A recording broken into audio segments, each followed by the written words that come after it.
Setelah pemeriksaan, Satuan Reserse Narkoba Polrestabes Palembang menetapkan 2 tersangka sebagai tersangka kepemilikan sabu seberat 1,5 kg yang didapat saat penggerbekan lokasi narkoba.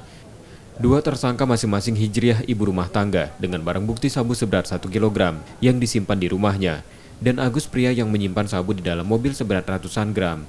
Kedua tersangka sudah ditahan di Polda Sumsel dan Polrestabes Palembang. Sementara beberapa warga lainnya yang dinyatakan positif mengkonsumsi narkoba akan dibawa ke BNN Sumsel untuk direhabilitasi.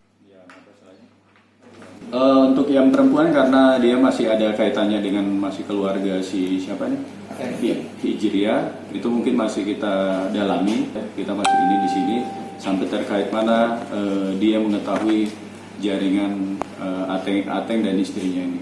Ya, karena Hijriah ini sendiri mengakui bahwasanya barang ini adalah usaha bersama dengan si Ateng suami istri. Ya, kayak kurang lebihnya harta goda gini lah kurang lebih dari itu.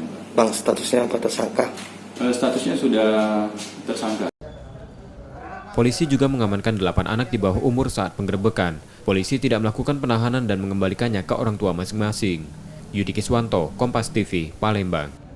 Salah jari lagi.